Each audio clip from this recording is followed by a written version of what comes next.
오늘 저는 마태복음 10장 16절부터 23절의 말씀을 가지고 비둘기같이 순결하라, 지혜로운 자와 슬기로운 자의 삶이라는 제목을 통하여 하나님의 말씀을 증거하고자 합니다. 사람이 세상을 지혜롭게 살 수만 있다면 세상을 행복하게 살아갈 수 있게 됩니다. 지혜란 사물의 이치를 정확히 깨닫고 처리하는 정신적 능력이라고 사전에서는 나오고 있습니다. 그래서 어떤 사람은 지혜로운 사람을 임기응변에 강한 사람이라고 말하기도 합니다. 임기응변이란 어떤 어려운 고비를 신속하게 잘 처리하는 것을 말합니다. 그러나 임기응변에 강하다고 다 지혜로운 사람은 아닙니다.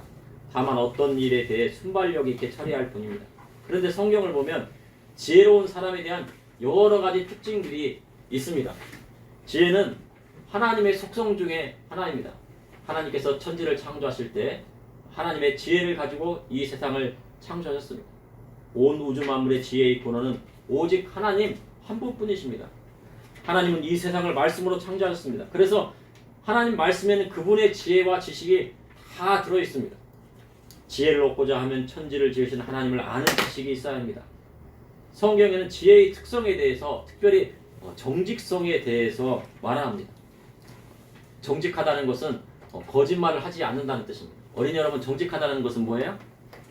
네, 거짓말을 하지 않는 거예요. 정직하게 이야기하는 겁니다. 그리고 정직성과 함께 순결함을 말씀하고 있습니다. 하나님 앞에 정직함과 순결함을 지키는 자에게는 하늘의 지혜가 내려지기 때문입니다. 하늘의 지혜를 허락하여 주시기 때문입니다. 세상은 사람의 지혜를 의탁해서 세상을 지혜롭게 하여 살려고 합니다. 그래서 이 지혜를 받게 되면 부귀가 따라오게 됩니다. 그리고 부귀와 공명도 따라오게 된다고 성경은 기록하고 있습니다. 그래서 사람들은 지혜를 얻고자 합니다. 그런데 세상 사람들은 부자 되는 법이 있습니다. 부자가 어떻게 되려면 먼저 종잣돈을 모읍니다. 1억쯤 모으면 그 돈을 가지고 투자를 하는데 1억을 가지고 은행에 대출을 받아서 그 돈을 가지고 아파트를 삽니다. 한 1억쯤이면 한 5억짜리 아파트를 사고 나머지 4억이나 한 5억 정도는 이자를 갚는 겁니다. 그렇게 하고 그 집을 또 다시 전세를 줍니다. 그리고 또 대출을 받아가지고 다른 아파트를 또 삽니다. 그 다음에 또 그 돈을 가지고 또 다시 아파트를 산 다음에 또 은행이 대출을 받아서 또 전세를 주고 또 아파트를 삽니다. 그래서 한 채, 두 채, 세 채, 네 채 이렇게 불려가는 것입니다. 그것이 자본주의 사회에서 지혜롭게 사는 자라고 사람들은 말을 하고 그렇게 돈을 벌어야 한다고 합니다. 왜냐하면 아파트를 사는데 그 아파트가 올라가는 값이 훨씬 더 높기 때문입니다. 돈을 은행에 저축해가지고 1억을 은행에 저축해서 이자를 받는 것보다 아파트 투기를 해서 벌어들인 돈이 더 많기 때문입니다. 그래서 현재 아파트라는 노래가 대단한 인기를 끌고 있습니다. 그래서 로제라고 하는 그 가수가 아파트를 외치면서요 그렇게 하는데, 아무튼 그 내용과는 다르지만, 그리고 영어는 아파트먼트입니다. 그런데 우리나라는 아파트라고 하니까 미국에서 그렇게 유행이 되고 있다고 합니다. 그만큼 아파트에 대한 인기가 많다는 것입니다. 그리고 가상 자산에 대한 투자를 늘리고 있다고 합니다. 사람들은. 그런데 젊은 사람보다는 나이가 많은 분들이 코인에 투자하는 비율이 높다고 합니다. 그래서 1인당 이제 코인에 투자하는 것이 60대 이상이 800만 원 정도로 많이 있다고 합니다. 20대 같은 경우에는 한 500만 원, 400만 원. 가상 자산에 투자를 해가지고, 왜냐하면 미래의 불확실성 때문입니다. 인플레이션이 심하게 되고 돈의 가치가 하락하다 보니까 가상 자산에 투자를 하는 겁니다. 하지만 성경이 말하는 지혜는 다른 곳에 있습니다. 그렇게 아파트를 투기한다거나 가상 화폐에 투자하는 그런 것이 아니고, 성경이 말하는 지혜는 다른 곳에 있습니다. 오늘 본문을 보니 예수님께서 세상의 제자들을 파송하면서 뱀같이 지혜롭고 비둘기같이 슬기롭구라 말씀하셨습니다. 이를 통해 이 시대를 살아가는 저와 우리 성도님이 하시는 하나님의 말씀은 무엇인지 여러분과 함께 은혜를 나누고자 합니다. 첫째, 예수님께서 12제자를 파송하시며 하신 말씀이 뱀같이 지혜롭고 비둘기같이 순결하셨습니다. 마태복음 10장 1절에 예수께서 그의 12제자를 부르사 더러운 귀신을 쫓아내며 모든 병과 모든 약한 것을 고치는 권능을 주시니라. 예수님의 제자들은 오순절 마가다락방의 성령 세례를 받기 이전에도 귀신을 쫓아내고 약한 것을 고치는 권능을 받았다고 성경은 기록하고 있습니다. 그들이 실제로 주께서 주신 권능을 받고요. 귀신을 쫓아내고 병자를 고치고 또 그리고 세례도 주었습니다. 근데 마가복음 9장에는요. 말 못하는 귀신들 낸 아이의 아버지가 제자들에게 쫓아내달라고 그 귀신을 말 못하게 하는 귀신을 쫓아내달라고 하겠지만 제자들이 쫓아내지 못하였다고 성경은 기록하고 있습니다. 그래서 그 아이의 아버지가 제자들이 못 쫓아내니까 예수님께로 데리고 온 겁니다. 그것을 보시고 예수님께서 귀신을 쫓아내시고 병을 고쳐주셨습니다. 그리고 믿음이 없는 세대를 책망하시고 그 아버지의 그 믿음이 없는 것을 보시고 할 수가 없다고 할 수 있겠습니까? 이렇게 하는 말씀을 가지고 드렸더니 할 수 있거든요. 무슨 말이냐? 믿는 자에게는 능치 못한 일이 없느니라 하시고 귀신을 쫓아내셨습니다. 마태복음 10장 8절에 병든 자를 고치며 죽은 자를 살며 나병한 자를 깨끗해 하며 귀신을 쫓아내되 너희가 거저 받았으니 거저 주라고 말씀하셨습니다. 예수님은 믿는 자에게 병든 자를 고치고 죽은 자를 살리며 나병한 자를 깨끗해 하며 귀신을 쫓아내는 권능을 주셨다고 분명 말씀해 주셨습니다. 마가복음 16장 17절에 주께서 제자들에게 믿는 자에게 이런 표적이 따르느니 그들이 내 이름으로 귀신을 쫓아내며 새 방언을 말하며 뱀을 집어올리며 무슨 독을 마실지라도 해를 당하지 아니하며 병든 자에게 손을 얹은즉 어떻게 해요? 나으리라고 하셨습니다. 그래서 믿는 자는 병든 자에게 손을 얹어야 되는 것입니다. 어찌되었든 어떻게 해요? 믿음을 가지고 병든 자에게 손을 얹어야 돼요. 환자가 있으면 얹어야죠. 모르는 사람한테 얹으면 안 되고 이제 친척도 있으면 병든 자에게 손을 얹고 또 그리고 잘 모르는 사람이면 내가 예수님을 믿고 이런 표적이 나타나는데 내가 손을 얹어도 되겠습니까? 물어보고 그 다음에 기도를 해주는 거예요. 그런데 병 고치는 능력을 받았다고요? 다 지혜로운 것은 아닙니다. 내가 병 고치는 능력을 받고 병을 고쳐줬더니 갑자기 이 사람이 혈기 많은 사람이 갑자기 막 혈기가 딱 완성해졌어요. 그래서 부잣집에 500만 원을 주겠대.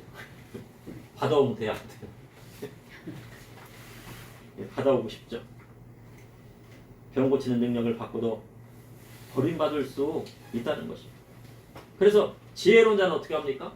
거저 받았으니 거저 주라 하신 말씀을 기억하고 주님 말씀 따라 병을 고치는 것입니다. 많은 의사 사역자들이 넘어지는 것이 바로 그곳에 있습니다. 너희가 거저 받았으니 거저 주라 하신 말씀을 읽고 사역하다가 어떻게 해요? 끝내 하나님 앞에 버림받는 경우도 나온다는 것입니다.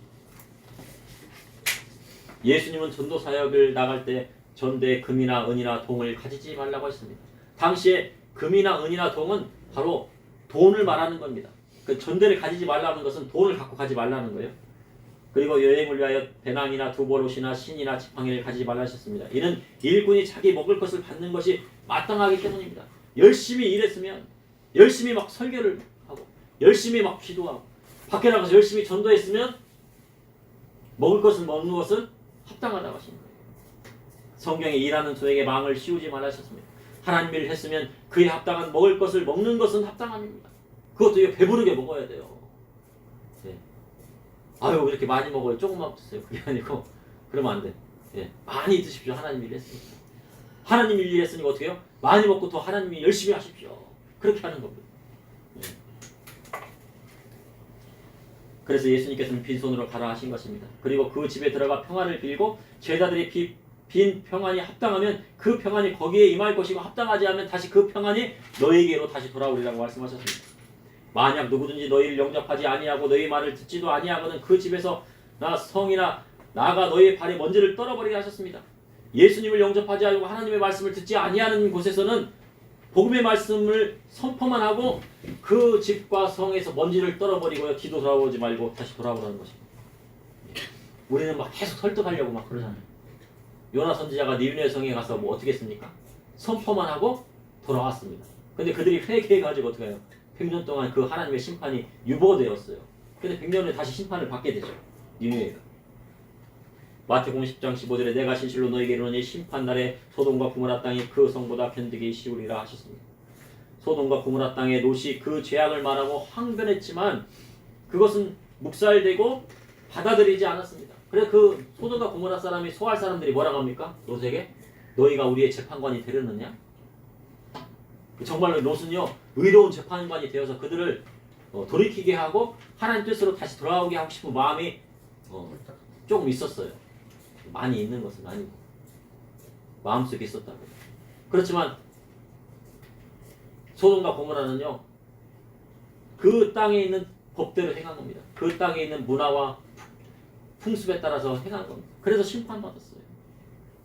그리고 롯의 뜻은 묵살되고 받아들이지 않습니다. 그로 인하여 그 땅에 하나님의 심판을 받게 되는 것입니다. 이 시대도 마찬가지입니다. 소돔과 고모라의 때와 같이 하나님의 말씀이 어떻게 돼요?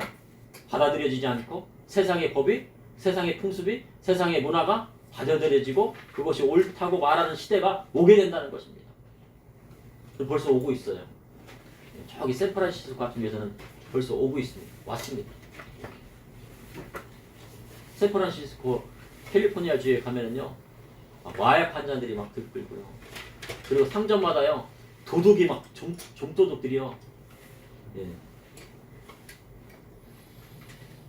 거의 100만 원 이하의 물건을 훔쳐도요 경범죄로 처벌돼요.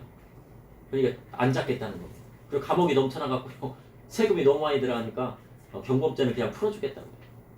근데 사람들이 살기가 어떻습니까? 못 살죠. 다 어디로 가요 그러니까 캘리포니아주로 지금 갔다는 거예요.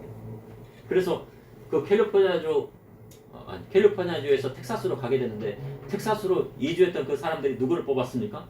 예, 트럼프를 뽑았다는 거.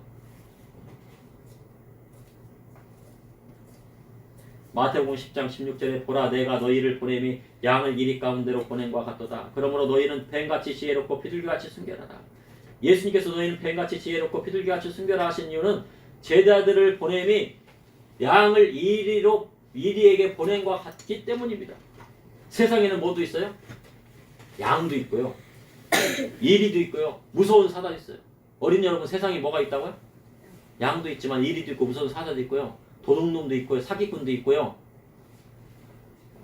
누구도 있어요? 범죄자도 있고요. 살인자도 있고. 그래요 세상에는. 무섭죠.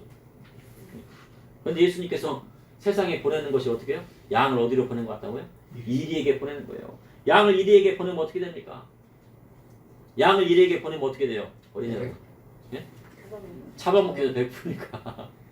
예. 예수님께서 제자들을 세상에 보낸 것은요 세상에게 잡아먹히라고 보낸 것 같지만 그렇게 보내신 것이 아니에요. 세상을 이기고 세상을 다스리고 정복하고 하나님 말씀을 전하고 그리스도의 복음의 말씀을 증거하라는 것입니다. 그런데 예수님의 마음은 양을 이리 가운데 보낸 것 같은 심정으로 보낸다고 하셨습니다. 그럼 이리는 누굽니까? 예수님을 죽이려는요 바리새인과 서기관과 대제사장이었습니다. 그뿐만 아니라 총독과 임금과 세상 정치인에게 끌려가게 될 것을 말씀하셨어요. 믿음의 정도로 세상 정치인이요 하나님 말씀대로 올바른 정치를 할 수 있도록 외쳐야 하는 사명이 있는 것입니다. 어떤 목사님은 그래요. 이 꾹 다물고 있어라. 정치 얘기는 하지 말라. 세례 요한이 헤로드에게 무슨 얘기했습니까? 정치 발언하다가 뭐 됐어요? 목이 배임을 당했죠. 예. 이사야가 무슨 발언했습니까? 정치 발언했죠. 그래서 어떻게 통나무에 숨어 들어갔는데 톱으로 배임을 당했어요. 에레미야가 무슨 발언했어요? 정치 발언했잖아요. 그래가지고 그 부동에 빠져갖고요, 막 진흙탕 부덕에 빠져가지고 그랬잖아요. 무슨 얘기합니까? 세상 정치인들이 하나님 말씀대로 올바로 서지 않으니까 어떻게 해요? 하나님 말씀대로 돌아가라고 외쳐야 한다고 하는 것입니다. 근데 못하게 하면 뭐예요? 그는요 사꾼 목사예요. 사꾼 목사. 그렇게 되면 어떻게 합니까? 세상 정치를 하나님보다 더 높이려고 하는 일이 된다는 겁니다. 하나님 말씀을 전해야 할 사람이 세상 정치를 하나님보다 더 높이면 되겠습니까? 죄 지었음에도 옳다고 하고 범죄자를 나라의 지도자로 세우겠다고 하면 되겠습니까? 그것은 하나님의 말씀에 어긋나게 되는 거예요. 그래서 믿음의 성도는 뱀같이 지혜롭고 비둘기같이 순결해야 됩니다. 뱀같이 지혜롭지 않고 비둘기같이 순결하지 않으면 세상 정치인에게 휘둘리고 결국 예수님을 부인하는 지경에까지 이르게 된다는 거예요. 세상 정치인에게 자기의 목숨을 부관하다가 예수님을 부인하는 지경에까지 이르게 된다는 거예요. 마태복음 10장 17절에 사람들을 삼가라. 그들이 너희를 공회에 넘겨주겠고 그들의 회당에서 채찍질하리라. 사람들을 상가라 하셨습니다. 상가라는 것은 몸가짐과 언행을 주의하라는 뜻입니다. 그래서 세상에 나가서는 예수 믿는 사람은 몸가짐과 언행을 주의해야 되는 거예요. 아멘. 하나님을 믿는 사람처럼 행동해야 되고 아멘. 하나님을 믿는 사람처럼 예수님을 믿는 사람처럼 말을 해야 돼요. 아멘.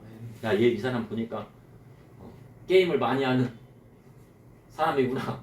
말을 보니까 게임 언어를 많이 써. 그렇게 하면 안 되잖아요. 그죠? 하나님 말씀대로 나갈 수 있는 그런 언어들을 사용해야 되는 거예요.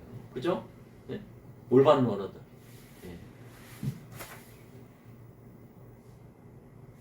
그래야 하나님의 영광을 가리지 않는 겁니다.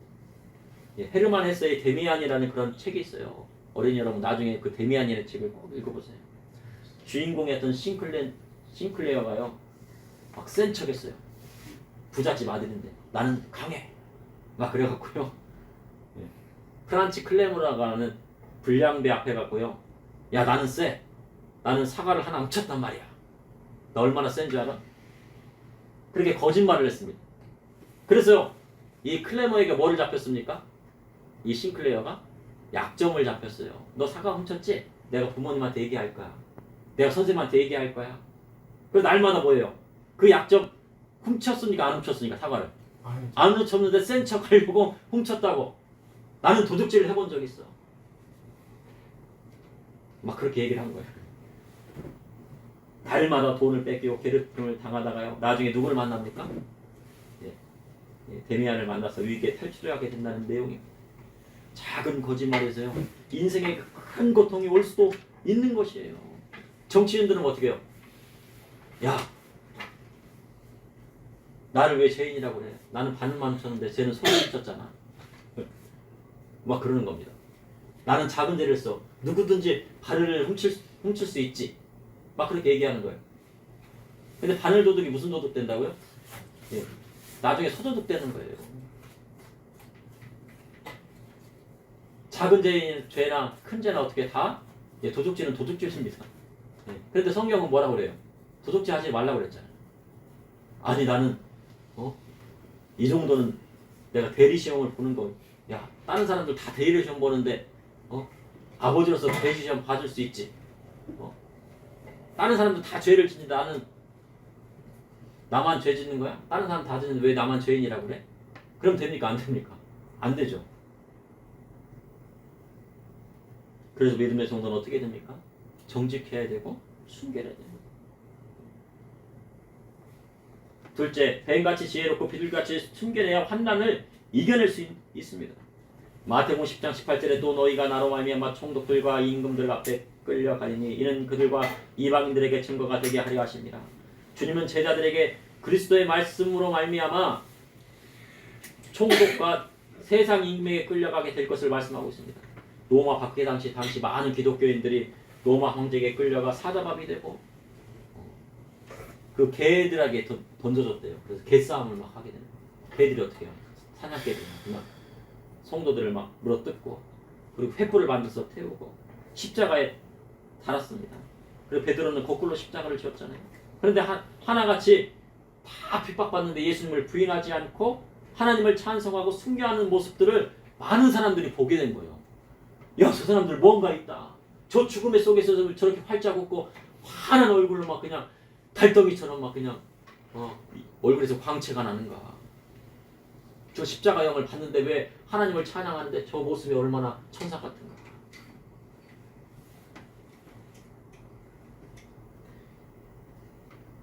예수님 믿는 사람 말만 해도 붙잡아 가는데 많은 사람들이 또 스스로 와서 저 예수님 믿습니다. 아버지가 붙들려 왔는데 아들이 와서 저 예수님 믿습니다. 남편이 붙들려 왔는데 아내가 와서 나 예수님 믿습니다. 그러니까 어떻게 해요? 다 죽임당해요. 많은 사람이 스스로 와서 나는 예수님을 믿는다고 말했습니다. 예수님께서 뭐라고 했어요? 그들과 그러한 것들이 그들과 이방인들에게 증거가 된다고 하는 거예요. 순교하기를 각오한 믿음의 성도로 말미암아 하나님께 영광을 돌리게 되고, 순교하기를 각오한 믿음의 성도로 말미암아 하나님이 살아계신 것이 증거된 거예요. 그래서 그리스도의 복음이 증거된 거고 예수님의 십자가의 보혈의 피가 능력이 있다는 것이 증거가 된 겁니다. 현재 우리나라는요. CBDC로 향하는 촉발을 내딛었다고 합니다. 그래서 7개 은행에서 CBDC로 향한 촉발을 내딛으면서 그것을 이제 실시하기 시작했어요. CDBC가 뭔가, CBDC가 뭔가, 발음도 안 돼요. CBDC가 뭔가. 그것은요, 디지털 화폐로 가기 위한 첫 단계입니다. 그래서 이제 현금이 사라진대요. 종이돈이 사라지고 이 현금을 무슨 형태로 바꾸는 거예요? 토큰 형식으로 되고 은행 계좌는 뭘 바뀝니까? 전자지갑으로 바뀐다는 거예요. 지금 전자지갑이 많이 바뀌고 있는데 앞으로는 무슨 시대예요? 현금이 필요 없는 시대가 되었다는 뜻입니다. 그래서 현금은 사라지고 그만큼 현금이 사라지면 디지털 화폐가 되니까 디지털 통제로 들어가는 시대가 온다는 것입니다. 돈이 사라지고 토큰 형태로 쓰고 나라의 지원금도 뭘로 지급돼요? 현금으로 지급되는 거 아니까? 앞으로요? 지금은 그렇지 않지만 디지털화되어서 디지털 화폐나 토큰으로 지급될 수 있다는 겁니다. 그로 인해 모든 국민이 어떻게 돈을 사용하고 쓰는지를 다 들여다봤다는 거예요. 그러면 헌금도 뭐로 내야 되는지요? 토큰으로는 디지털 화폐로 띡띡 들어오자마자 여기다가 QR코드를 찍어야 됩니까? 근데 우리 교회는 그렇게 할 수가 없어요. 그렇게 안 합니다. 차라리 헌금 하지 마십시오. 안 내도 됩니다. 가난한 사람에 나눠주십시오. 그렇게 할 수 있어요. 이에 대해서 많은 사람들이 뭐라고 그래요? 요한계시록 13장의 경제통제의 시대로 가는 첫 단계가 아니냐고 하는 우려가 나오고 있습니다. 이 권력자의 말을 잘 들어야지 돈을 준다는 얘기예요. 그러나 통제받기 싫은 사람은 무엇을 해야 돼요? 아날로그로 살아가는 연습을 해야 하는 것입니다. 그래서 디지털 통제에 대비할 수 있는 것입니다. 현재 자동차는 대부분요 디지털화가 되어 있어요. 그래서 요즘 보면요 막 차량 같은 걸 보면 디지털 시스템입니다. 그래서 인공지능이 막 들어 있고요. 그래서 한 번 고장이 나면 많은 돈을 들여서 고쳐야 되고 디지털 오류가 너무 심하면 고치기도 힘들다고 해요. 그런 과정에서 우리가 자동차도 무슨 자동차가 나왔어요? 전기 자동차가 나왔는데 배터리가 한번 폭발하면 열폭주가 일어나가지고 끄지를 못할 정도라고 하잖아요. 그런 것들도 마찬가지입니다. 그런데 10년이나 20년 전 자동차는요 대부분 아날로그 시스템입니다. 제 차 같은 경우는 한 20년째 가고 있는데 고장이 나면 어떻게 해요? 간단하게 조금 비용을 내면 쉽게 고칠 수가 있어요. 아날로그라서. 그만큼 앞으로 복잡해 가는 사회 속에서 단순하게 사는 것도 지혜로운 일이라는 것입니다. 그리고 앞으로 세계 경제 위기가 찾아오는 주기도 짧아지고 그 파급력도 클 것이라고 경제 전문가들은 말하고 있습니다. 근데 그리할 때 디지털 화폐나 가상 자산에 투자하는 경우도 있어요. 근데 디지털 화폐나 가상 화폐에 투자를 하면 어떻게 합니까? 지금 러시아나 우크라이나 전쟁 확전이 되면은요. 지금 미국제 미사일이 어디에 떨어졌어요? 러시아 본토에 떨어졌잖아요. 그래서 푸틴은 제3차 대전을 경고하고 있습니다. 전쟁이 일어나면 무엇이 날아가요? 데이터가 날아가요. 그러면 디지털 화폐나 가상 자산에 투자했던 사람들은 그 자료들이 어떻게 해요? 싹 날아갈 수 있다는 겁니다. 그리고 북한에서요. 이 통신망을 다 두절시키는 그 시스템 파괴하는 그런 폭탄이 있어요. 그것을 막 핵폭탄 비슷한 건데 탁 터뜨리면요. 모든 핸드폰이나 은행 전산 시스템 이런 것에 싹 마비가 돼요. 그럴 정도로요. 파괴가 될 수 있는 그런 시스템이 있어요. 전쟁이 일어나거나 금융통신 자료가 파괴될 것을 생각하고 무엇을 가지고 있는 것이 더 좋아요? 현금을 가지고 있는 것도 중요하다고 하는 거예요.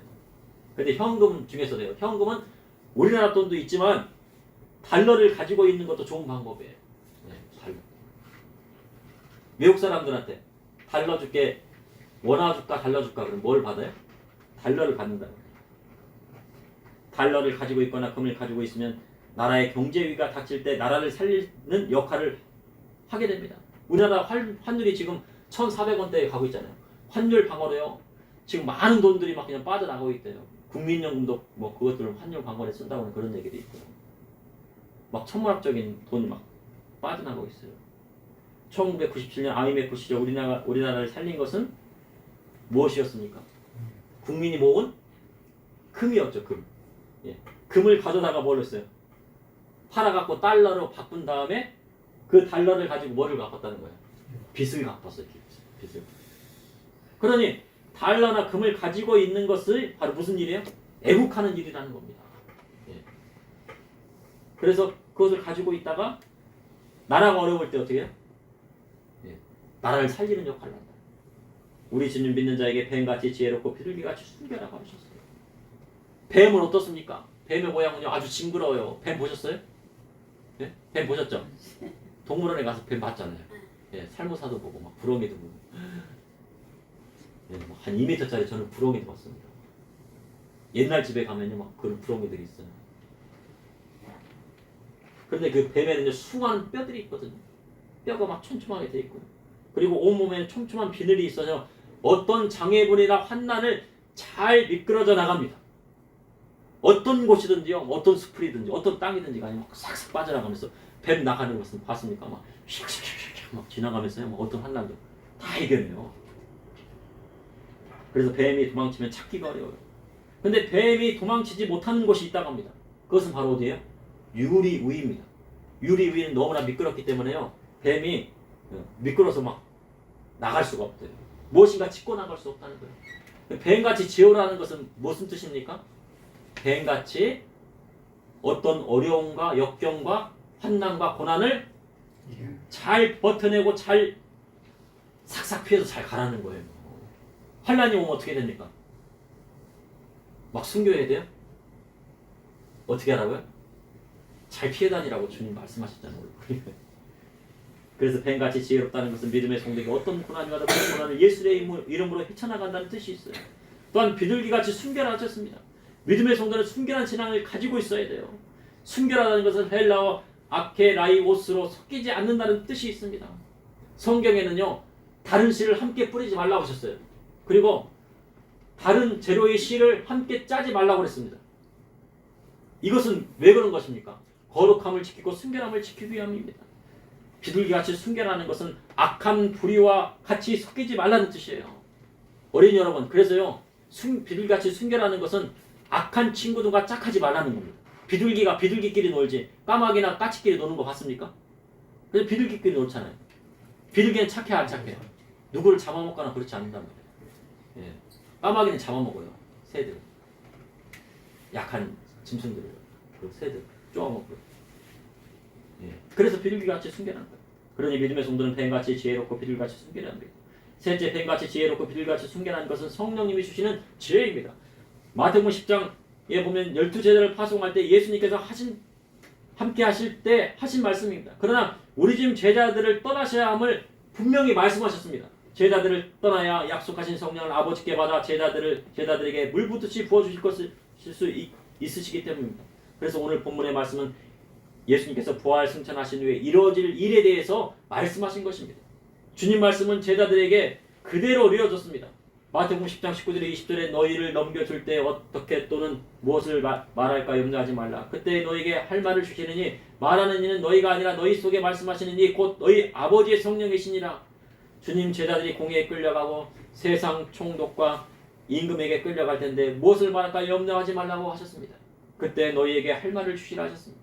스데반 집사님이 공회에 끌려가 신문을 받았을 때 주께서 그 말씀을 할 말씀을 주셨습니다. 그래서 뱀같이 지혜롭고 비둘기같이 순결하신 말씀하신 것은 성령님으로 함께하여 주실 것을 말씀하여 주신 것입니다.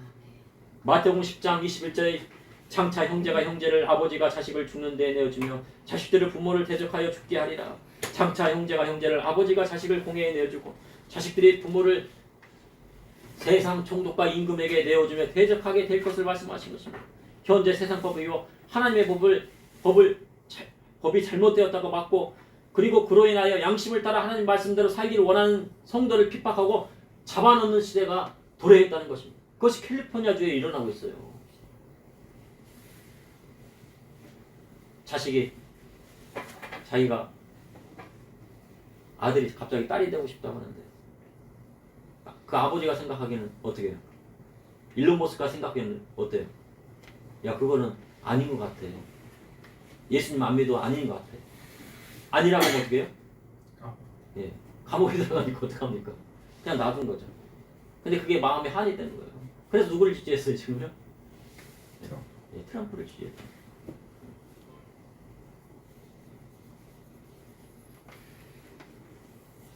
그러한 법을 정치인들이 만들고 있어요. 그런데 믿음의 성도가 정치인을 의지하고 그에게 목매여 산다면 그는 성도의 일을 거부하는 것입니다. 그래서 장차 형제가 형제를 대적하여 죽게 하는 시대가 온다고 하는 것입니다. 그러나 예수님의 이름으로 핍박받고 모든 사람에게 미움받는 시대가 오지만 끝까지 견디는 자는 구원을 얻으리라고 하신 겁니다. 윤석열 대통령, 한동훈, 이재명 누구를 의지합니까? 하나님을 의지해야죠. 예? 정신 차려야 됩니다. 우리는 하나님을 쳐야 돼요. 예? 마태복음 10장 22절에 또 너희가 내 이름으로 말미암아 모든 사람에게 미움을 받을 것이나 끝까지 견디는 자는 구원을 얻으리라. 앞으로 예수님의 이름으로 말미암아 모든 사람에게 미움을 받는 시대가 온다고 말씀하셨습니다. 말세라고 하는 그러한 일은 더 심하게 됩니다. 그러나 끝까지 견디는 자는 구원을 얻으리라고 하셨습니다.